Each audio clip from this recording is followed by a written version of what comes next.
Donc cette lutte d'intérêt et de pouvoir, c'est ça qui a plombé les Lions. Et les joueurs s'y sont invités. Les joueurs s'y sont invités. Mais ils s'y sont invités aussi en raison de l'attitude de la fédération qui a saboté le travail de l'entraîneur. Lequel entraîneur... Est-ce que le monde n'est pas fort? Nous allons suivre attentivement cette vidéo et on se retrouve juste après. Un petit clash qui se passe entre la FECAFOOT, je peux dire Samuel Eto'o et Onanguini, où la FECAFOOT a fait un communiqué parce que Onanguini avait dit des choses à Info TV lors de l'émission Libre Expression. Vous savez, j'ai déjà plusieurs fois c'est là que Libre Expression de Info TV a toujours des choses bizarres qui sortent de l'air. En tout cas, cette chaîne-là, il y a toujours des choses qui sortent dans cette chaîne de télévision-là. Et donc, pour que vous écoutez la scène, je vais vous faire suivre la vidéo dans ce que Onanguini avait dit. Vous allez écouter ce que Onanguini avait dit. Et ensuite, je vais vous lire le communiqué de la FECAFOOT qui répond à Onanguini. Donc, écoutons d'abord ce que Onanguini avait dit. Et ensuite, je vais lire le communiqué de la FECAFOOT. Allons-y, écoutons.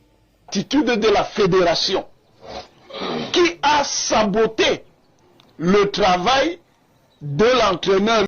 Donc, cette lutte d'intérêt et de pouvoir, c'est ça qui a plombé les Lions. Et les joueurs s'y sont invités. Les joueurs s'y sont invités.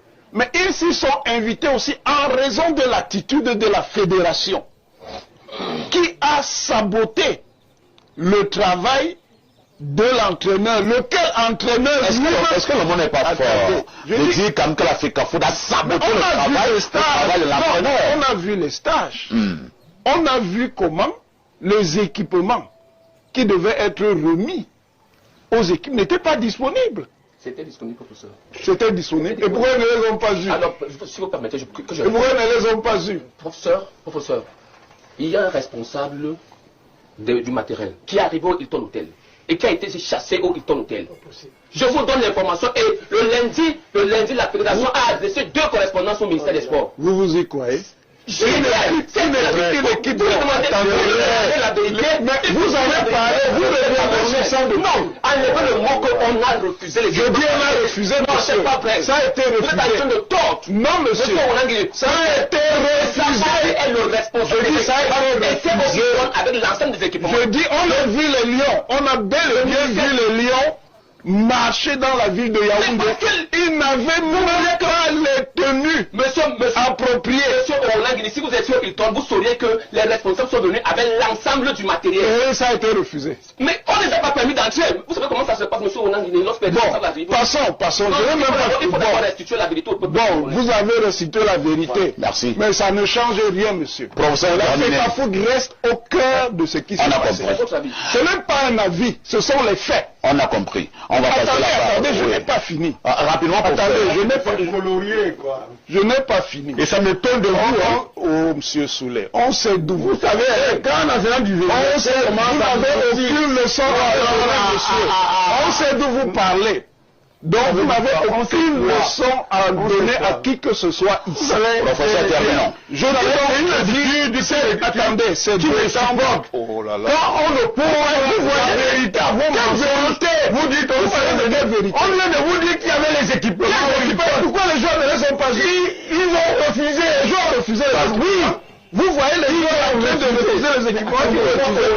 Les responsables. Ils ont refusé. Bon, attendez. On continue.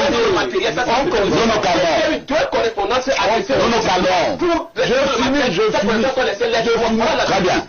Je répète à nos téléspectateurs que s'ils veulent avoir la vérité de cette situation, qu'ils joignent les analyses qu'ils ont entendues ici. Je dis que les responsabilités sont partagées. Et le dernier responsable de la situation, c'est le public sportif camerounais lui-même. Pourquoi? Parce qu'il s'est divisé en factions. Une faction soutenant la fédération, une autre faction soutenant le ministère.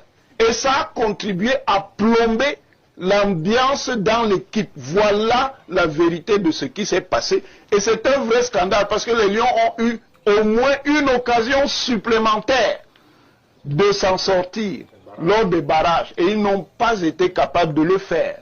C'est un scandale que l'équipe du Cameroun n'arrive pas à se qualifier pour une Coupe du Monde où l'Afrique a 9 représentants et possiblement 10 avec le barrage final qui s'est joué entre la RDC et la Jamaïque. Voilà les amis, ce qui s'est passé, parce que Onanguini disait clairement, il estimait que la FECAFOOT a saboté le travail de Marc Brice. Donc pour lui c'est quoi? C'est que la FECAFOOT est aussi responsable, vous voyez partager, est aussi responsable et même le premier responsable du fait que le Cameroun n'est pas parti à la Coupe du Monde. Donc, vous comprenez directement que Onanguini dans la tape sur la FECAFOOT, tape sur sa main et tout. Ça c'est un combat sardinat, hein, vous comprenez bien. Maintenant chacun son camp. Je veux dire, à vous de comprendre qui est dans quel camp, qui est dans l'autre camp. À vous-même de comprendre où c'est. Vous pouvez comprendre. Vous allez voir qu'Onanguini tout du côté de Ngongo. Quand Samuel Eto'o du côté du Premier ministre, côté de Babouké, marquez bien, vous allez voir que c'est un gars des clans. Et donc, voilà ce que la FECAFOOT écrit, voilà ce que la FECAFOOT répond donc à Onanguini. Mise au point numéro 001-2026, FECAFOOT-LG-DECOM.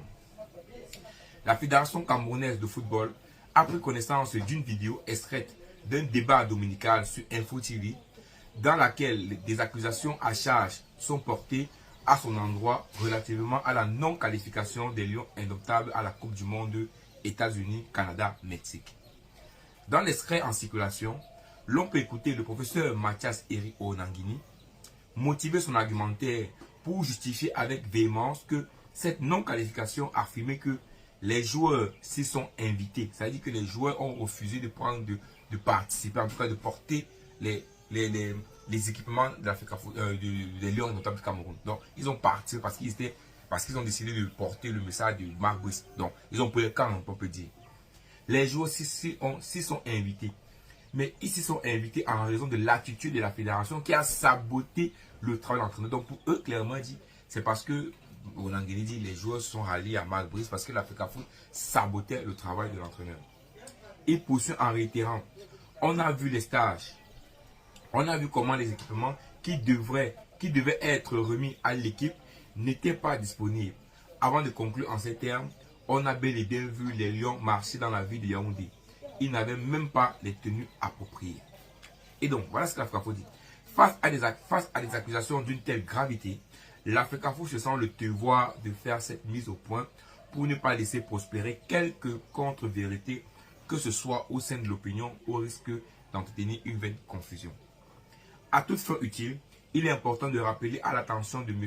Onanguini et de l'opinion publique que, par lettre numéro 110, FECAFOOT, le président de la FECAFOOT, dont vous comprenez bien, on parle de qui, on parle de Samuel Eto'o, a attiré l'attention du ministre des Sports et de l'Éducation physique sur un ensemble de cas initiés par M. Marc Brice.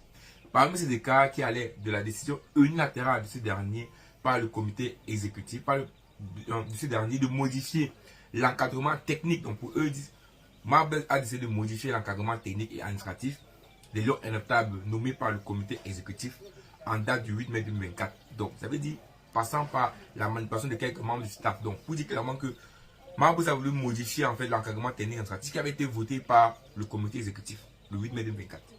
En passant par la manipulation de quelques membres du staff et de certains joueurs jusqu'au refus de collaborer avec le personnel de la FECAFOOT déployé à l'hôtel Hilton pour l'accueil des Lions indomptables, il est évident que l'instance fêtière du football camerounais avait entièrement joué sa partition. Il dit qu'il a envoyé ça au ministère des Sports. Alors qu'on sait que c'est le ministère des Sports même qui a empêché à la FECAFOOT de pouvoir accéder à l'hôtel Hilton. Donc ça n'a aucun sens. Ça n'a aucun sens. C'est une bagarre entre les deux. Par conséquent, et si l'on veut rester cohérent et rigoureux dans l'analyse, on ne saurait percevoir la responsabilité de la FECAFOOT à travers les faits allégués par le professeur Onanguini, dont les insinuations établiraient un lien direct entre la FECAFOOT et la non-qualification des Lions indomptables à la Coupe du Monde. Onanguini a dit, bon, je ne tiens pas parce que le gars m'énerve, que c'est partagé. Vous voyez qu'il a tapé sur la FECAFOOT, mais il a aussi dit que c'est partagé. Il a tapé sur tout le monde. Et vous voyez, non, la FECAFOOT n'est pas responsable de ça. Pourtant, Samuel Eto'o lui m'avait dit que Monsieur Marc Brice, je suis responsable. S'il y a échec, c'est moi le responsable. Non, la FECAFOOT n'est pas responsable de ce qui s'est passé. C'est Marc Brice, c'est le ministère des Sports. Je vous ai dit, les amis, ça le problème au Cameroun. Chacun veut fuir les responsabilités. Si les Lions ne sont pas là en Coupe du Monde, c'est le problème de tout le monde. C'est la faute de tout le monde. Je pense que tout le monde a... J'espère que cette vidéo vous a plu. N'oubliez pas de vous abonner, de liker, de commenter, d'activer la cloche de notification et surtout de laisser votre avis en commentaire.